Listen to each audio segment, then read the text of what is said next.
First, plan the essentials. 50% of your budget should go to needs.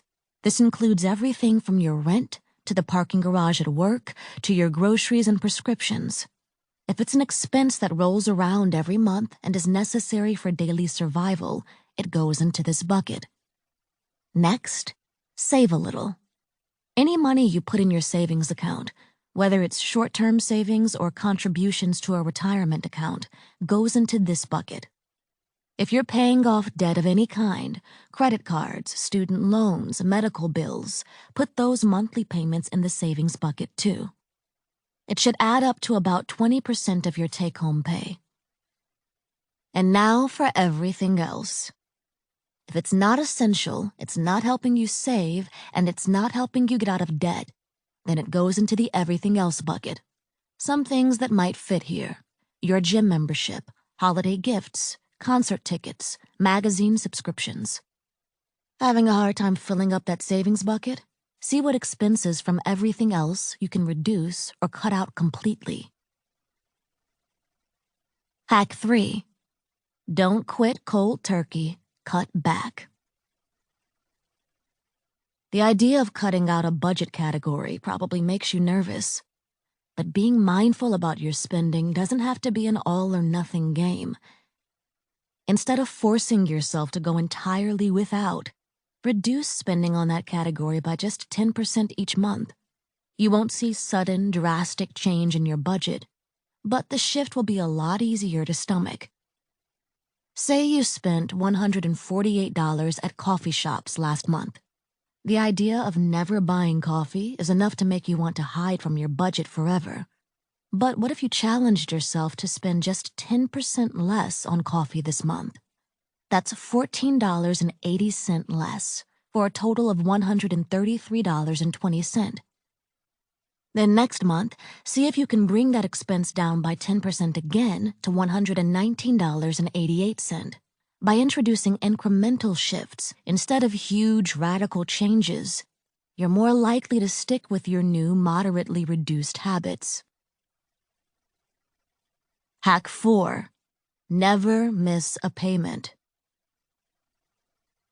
While you may get reminders by email when your bills are due, don't rely on them as the sole reminder of whom you owe money and when. Whether you use a paper planner or the calendar on your phone, put the due date for every single bill and the amount on your calendar each and every month. Don't let yourself get lazy after a few months, thinking you've got all these due dates memorized. Having your bills noted on your calendar each and every month is a reminder of how much you're spending on recurring costs month in and month out.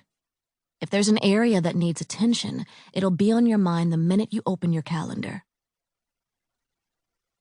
Hack 5. Make a wish list. The tricky thing about avoiding impulse buys is that it's not the stuff that's the problem, it's our brains. When we're feeling sad, stressed, or even bored, our brain searches for happiness. And from childhood, we learn that getting something new, a toy, candy, or some other reward, makes us happy, at least for a little while. But that immediate sense of happiness doesn't last. If you buy something on a whim, without thinking through whether you really want to spend your money on it, you can end up with buyer's remorse, and often a headache-inducing return process, if you can even return the item. Instead of giving in to the urge to get something fun and new, resist impulse buying by instituting a cooling-off period whenever you want to make a purchase you haven't already planned. There are a few ways you can do this. One option is to make a wish list of all the items you want. Maybe it's a new pair of boots, the new book of your favorite author, or those earrings you saw in a boutique window. Then, wait a week. Revisit your list and see if you feel as excited about the items on it as you did when you first wrote them down. Don't check the price to see if the item went on sale. Just revisit your gut reaction. If you still want the item, go ahead and get it if your budget allows. But if your interest has waned, it's a sign it just isn't worth your money. Hack 6. Do the 10-10 rule.